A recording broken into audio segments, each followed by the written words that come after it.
ഹേ all അസ്സലാമു അലൈക്കും, welcome back to mummy and me മോക്സിയും. ഇന്നതാ എൻ്റെ ഉമ്മ നേരെ വെളുത്തപ്പം തുടങ്ങിയാണ് ഈ ചട്ടിയിൽ കയ്യിലിട്ട് ഇങ്ങനെ ഇളക്കിക്കൊണ്ടിരിക്കാൻ.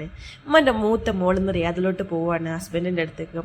അപ്പോൾ ഉമ്മാൻ്റെ മരുവനുള്ള സ്പെഷ്യൽ മൂത്ത മരുവന് ബീഫ് കൊടുത്തിരുന്ന ടൈമിൽ ഉമ്മ ഒരു പീസ് പോലും ടേസ്റ്റ് ചെയ്യാൻ സമ്മതിക്കൂല കേട്ടോ.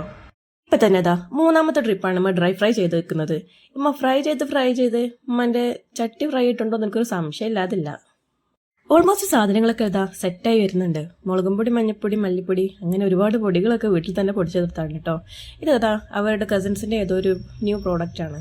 അച്ചാറുകൾ, നല്ല വെളുത്തുള്ളി അച്ചാർ അളിയന് ഭയങ്കര ഇഷ്ടമാണ് കേട്ടോ. ഇത് പിന്നെ ഇക്കാടമ്മ കൊടുത്ത അച്ചാറാണ്.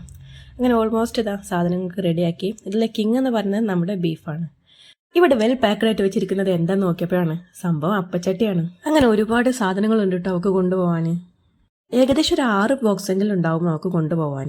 എല്ലാം മുഴുവനായിട്ട് വീഡിയോയിൽ കിട്ടിയില്ല കേട്ടോ. ഇതാ ഉപ്പയും അനിയനും ഒക്കെ കൂടി ബോക്സ് എല്ലാം അറേഞ്ച് ചെയ്ത് വെക്കാൻ തുടങ്ങി.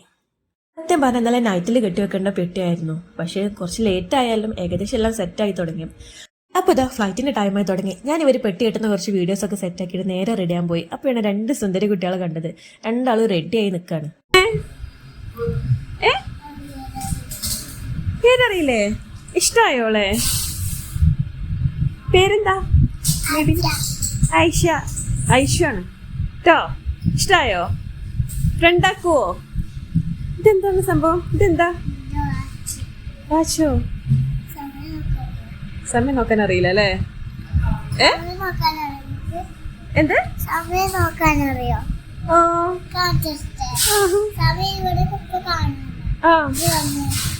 സർപ്രൈസ് ഉണ്ടോ? ഓക്കേ.